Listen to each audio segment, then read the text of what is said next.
All right, joining me now is an MMA heavyweight fighter who takes on Grayson Wells in the main event of Havoc FC 11 in Red Deer, Alberta on Friday, December 2nd for the heavyweight championship. He is Steve Roy. Steve, how's it going? Good, Nick. How you doing? I'm doing good. Appreciate you taking the time. Now, first off, for anyone, any listeners that aren't familiar with who you are, how did you actually get into the sport of mixed martial arts? I got into MMA through, believe it or not, a shoulder injury, and I was rehabbing it, and you know what? I started fighting through just my rehab. I found that it was great for getting back in shape, and then I used to fight a lot in hockey, and I ran a couple bars, and I did a lot of bouncing as well. But you know, it was a good progression. I did some amateur boxing, and seemed like it was the right sport to go into. That's nice. That's kind of an interesting story because usually you hear of guys getting hurt and they're on the sidelines, and now you were introduced to MMA by getting hurt. That's kind of crazy. Yeah, exactly. Yeah, it definitely worked out in my favor for once. For sure.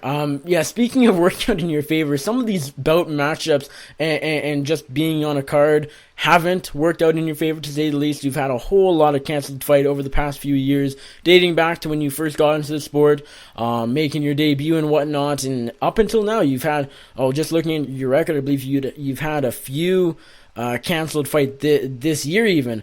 There was the Winnipeg card supposed to happen. That was canceled. Prestige FC 3, you're supposed to headline. That was canceled.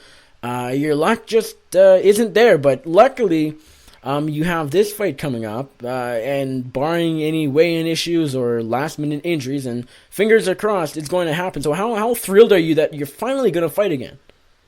I couldn't be more excited. This has definitely been a rough year with all the canceled bouts. It's been a struggle. I'm not going to lie to you, to stay sane. But I've been staying in the gym. I keep training and keep improving. And you know what? Bottom line is, I hate to say it, people should have fought me a year ago. Now I'm a hell of a lot better than I was. So I'm excited to show what I can do. Did any thoughts like, what am I doing? Why am I fighting when I can't get a fight? Opponents are pulling out, cards are being canceled. Any thoughts like that? Did any thoughts like that go through your head during this rather tough time of just not fighting, not getting opponents, not getting on cards? Or were you kind of just biting down your mouth guard, not literally, but trying to get through the tough times, and now you're finally past it? Were any sort of thoughts of maybe I shouldn't do this, or not at all? You know what? I've always felt that I was born to be a fighter. It's never crossed my mind to pull out of the game. I have a really great support system with friends and training partners, and even better support system with my wife. She's fantastic, and I mean, she's helped me out through this last year beyond belief and keeping me really positive. Awesome. Let's move on to the future. This weekend, of course, on Friday, you have the fight coming up, main event of Havoc FC 11. Before we talk about the matchup and your opponent, how did you actually get in touch with Havoc FC? You know what? I actually got a hold of them. It was probably last year. After I fought for Super Fight League, the fight night at the Corral, I got a hold of them, and I actually asked for the fight with Chris LaFantasy. I said, you know what, I'll go up to heavyweights and I'll fight this guy because you know he was a freight train in the heavyweight division as an amateur. He was their amateur heavyweight champion. A lot of people thought he was sort of the next big thing happening in heavyweights, and I wanted to prove them all wrong, so I wanted to show them what I could do. I asked for the fight, and they didn't give it to me. So they ended up giving it to Grayson back then. But I actually got, like you were saying, I was lined up for different title fights and different main events. So and unfortunately, they didn't pan out for me. But the cards didn't go through. But it all worked out in the end. With Grayson ended up beating Chris and putting himself in the position he's in now to fight me. So this is going to be a great fight. I mean, Grayson's a very talented guy, and Jesse Fox from Havoc got a hold of me and just said, "Hey, listen, we got this opportunity for you. If you're ready to go, we'd love to have you." and here I am. Now, Winnipeg has not had any MMA for a long time. I believe the last card was the King to Cage card at the end of 2014, September 2014. It's been over 2 years. It's crazy. We were, of course, supposed to have the card, the Fight Night card here in Winnipeg earlier this year, February, March, can't recall, and that fell through. Have you been hearing anything as far as what could be next for mixed martial arts in Winnipeg? Have you heard anything, or is it kind of just dead silence? The only things I had heard of, I can agree with you completely. It's actually been a big lull with MMA in Winnipeg. It was last February that Fight Night was supposed to come here. That was a big letdown for me. I would have loved to fight in the main event in front of my hometown, but you know what? Like you said, things happen, and here we are. And it's been a couple of years now, but I think there was some talk of Victory fighting. I believe it's Victory coming to Winnipeg from the States there, but not so sure what's happening with that, but I heard that they were supposed to be coming here. I've also heard the other side that they aren't coming, but that was the only rumored event that I heard of. Yes, I heard of that as well, and fingers are crossed. It sounds like March is sort of the targeted date, but nothing is lined up. Nothing is set in stone, and it seems probably far from it, so fingers are crossed, because we need more MMA here. We need a lot more MMA here. I couldn't agree with you more. This is, like I said, it's been a really bad lull with MMA in Winnipeg, and you know we have the support system. Everybody loves watching the fights here. All the events sell out. They're always great events. They're always great fights. It's we just need someone to come through. Yeah, and if anyone is going to come through, it is Victory, because they're on Fight Pass. They're still a regional organization, but they're a step ahead of say like Prestige FC or Fight Night. Like they're a bit more known, of course, in the States and whatnot. And they're not if they come here, it's very, very unlikely that they would cancel. Like literally something major would have to happen for a card like that to be canceled. Where it's a bit more understandable if Prestige cancels or Fight Night cancels, but a bit smaller. But if Victory schedules a card here, I think we can probably bank on it happening, so that's a good thing anyways. Oh, definitely, and I would love to get on a card like that. When they were first talking about it, them coming to Winnipeg, it was kind of talked through with Duke Rufus, and I actually fight out of one of his affiliate gyms, the Canadian Fighting Center, and one of his best friends is my head coach, Giuseppe Donatelli. And he had mentioned it to me and said, listen, we'd really like you to fight on this card. And so I was kind of looking forward to it, but I haven't heard too much about it since. So, but one fight at a time, Yeah, for sure. Have you gone down to the Rufus Sport headquarters down in Milwaukee, Wisconsin ever? You know what? That's a plan in the near future, I think. And I haven't down there myself yet. I've just been training out of the Canadian Fighting Center. Nice. You haven't fought since August of 2015, so it's been over a year. Are you anticipating any cage rust, ring rust, anything like that, or do you kind of feel that that's more of a mental thing that some people suffer, some people don't? You know what? I've never ever. I don't get nervous going into the ring. With the cage rust thing, you know what? I can see some guys getting it, but I've trained harder than I ever have in my life. I've been sparring with better sparring partners than I ever have for the last year. This has been, it's been a big change in my training camps. Like I said, I started training at the Canadian Fighting Center with Giuseppe Donatelli. I have some amazing training partners there, some guys that are ranked really high in Canada. Been sparring with them, and it's been a blast. It's really elevated my game, and honestly, sparring with them, every time I spar with them, it shakes off any ring rust I could have ever had. Awesome. Let's talk about this matchup. You're taking on Grayson Wells in the main event of Havoc FC 11 this Friday. What do you know about Grayson as an opponent, as a fighter, and how do you think you match up against him? Grayson is a very tough guy. He hits hard. He definitely got some power in his hands. He's tough guy that likes to move forward, and you know what? I feel like I match up very well against him. If I'm an excellent striker, and if he wants to stand and bang with me, I think it will play into my favor. If he wants to grapple with me, I'm an excellent wrestler, and I have great jits as well. So I feel like you know what, anywhere this fight goes, I have the upper hand. Like I said, I've been pushing it really, really hard in this camp. I'm in the best shape of my life. I've never ever felt like this before. I think I'm ready to show everybody the new and improved Steve Roy. Absolutely. Speaking of being in shape, you have fought at light heavyweight before. Is the plan to always stay at heavyweight for now, or do you think a return to 205 could be in your future? You know what? To be honest with you, Nick, I can fight at 185 really? as well. I've been. I can cut weight very easily, and I'm looking to become a 3-division champion. You're taking over Conor McGregor there. Why, if you feel you can make 185, why heavyweight? Why not at least? Is it simply getting fights? Why heavyweight?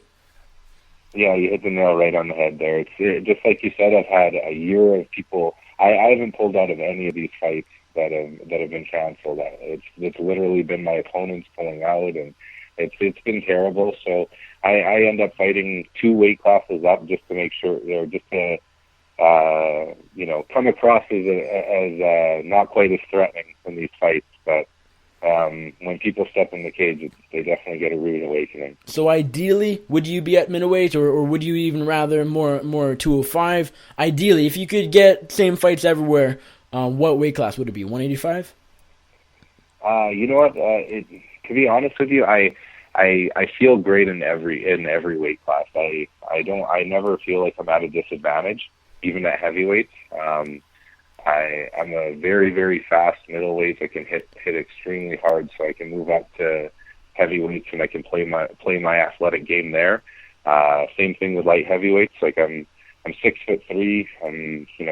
I cut from 230 to middleweight or to light heavyweights, where I can figure it out and get down to to light heavyweights, and I can figure it out and get down to middleweights as well. So I mean, realistically, whatever weight class I'm in, I feel like I always have some sort of upper hand.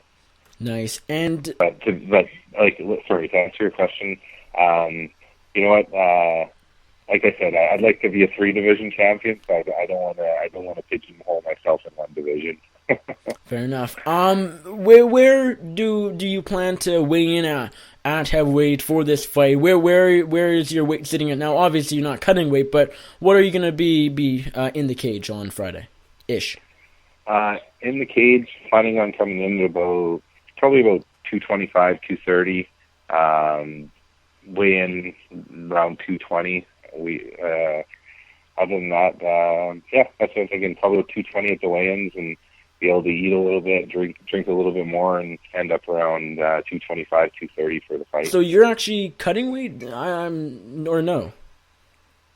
Well, I'm sitting right as we speak. I'm sitting at about 228. The fight is actually scheduled at 220. Okay. I guess Grayson thought I was gonna come in a lot bigger than him. So I assume it was Grayson that put the fight at 220. Okay, that makes sense. 'Cause I was thinking this was a heavyweight matchup, so I'm thinking you're cutting weight and you don't have to. That doesn't make a whole lot of sense. No. I'm like, okay, I don't get that, but okay.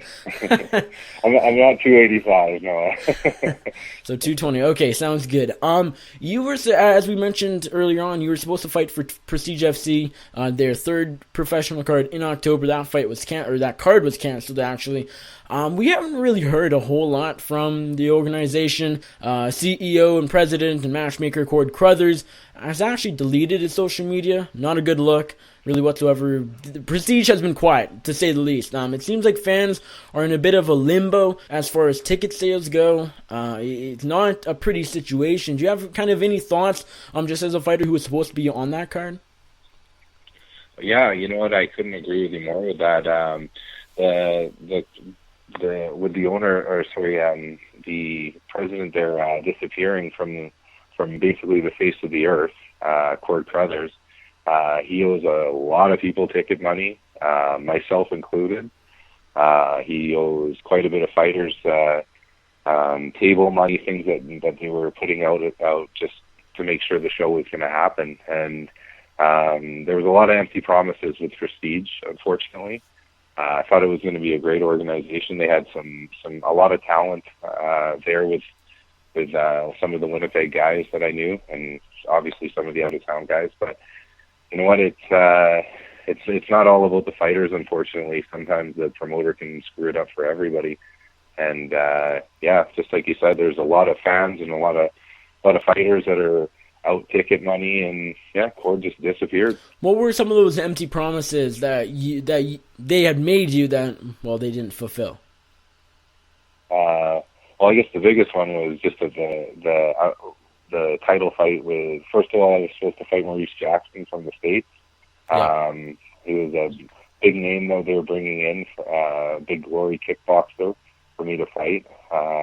He kind of that fight fell through. Then they had another fight lined up for me. They were going to bring in another big name.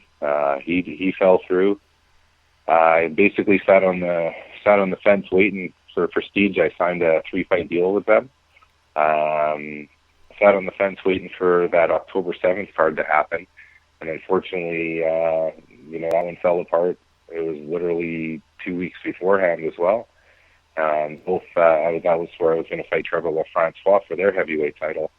And you know what? And it was nothing on Trevor. Trevor didn't pull out of the fight. He was a game opponent. But again, like I said, sometimes the promoter can just mess it up for everybody. They had ticket sales. They had everything going. So I'm not sure what happened.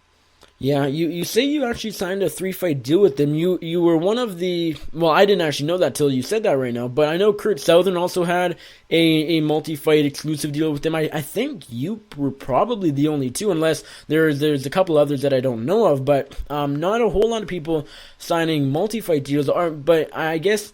I don't really know what to make of the situation, because Prestige, let's be honest, are they going to be in business for much longer? It looks like probably not.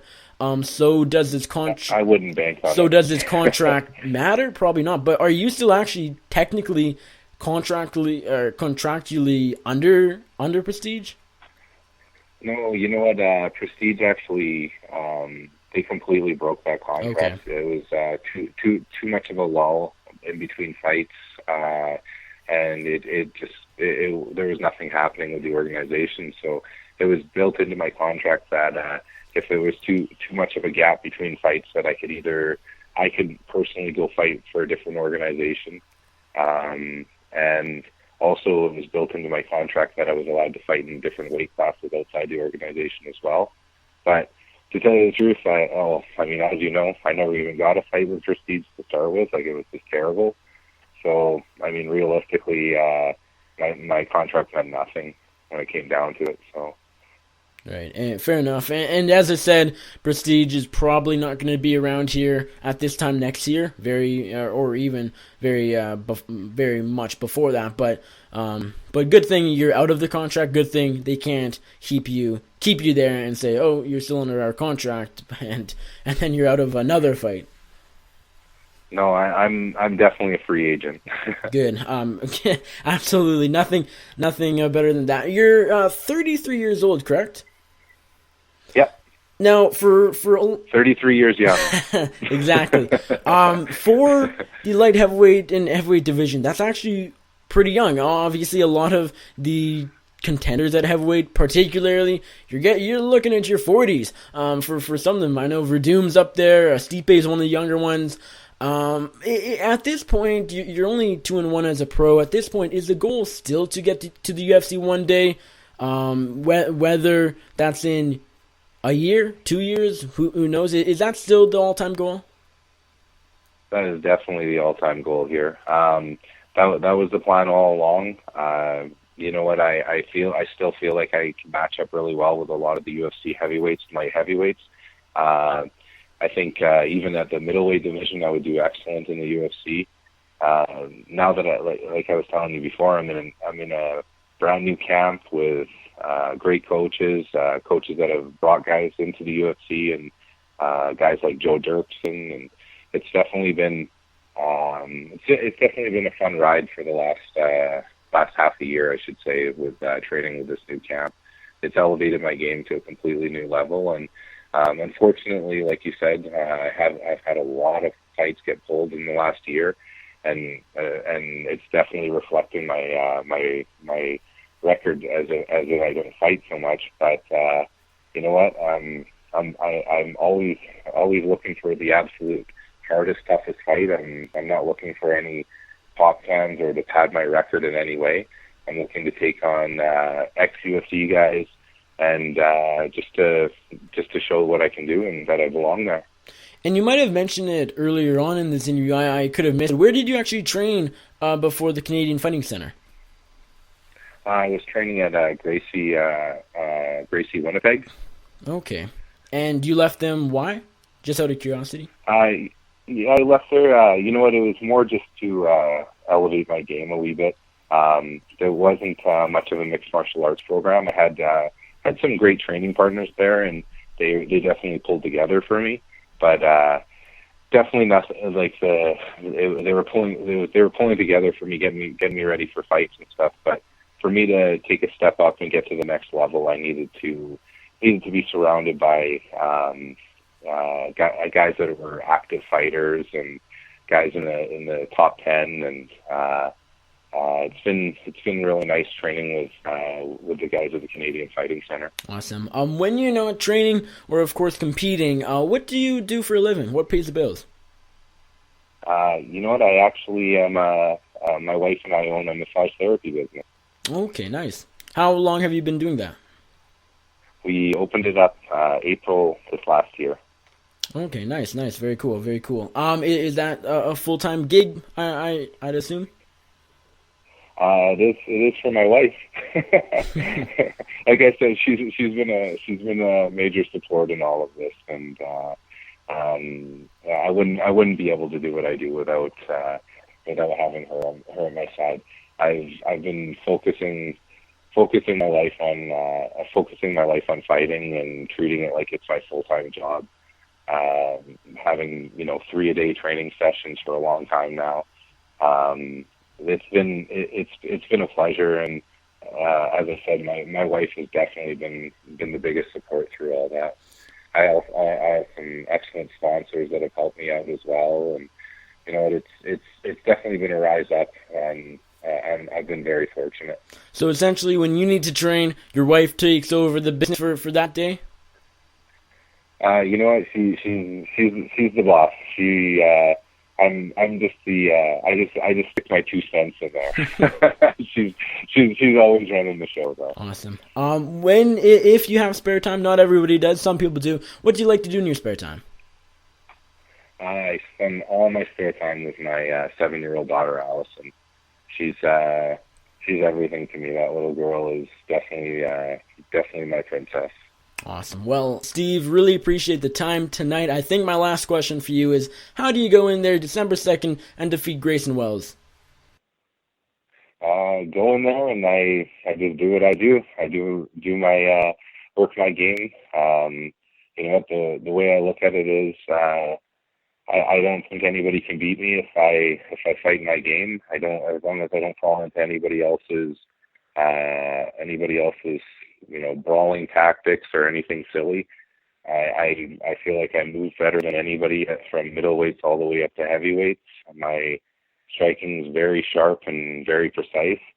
My footwork's on a completely different level, and you know what, I'm quite a bit faster than all these guys. So as long as I keep my head sharp, then I should come out on top. Awesome, Steve. Really appreciate the time. Before I let you go, just let my audience know where they can check you out on social media, and if there's anyone you'd like to thank or give a shout out to, now's your time.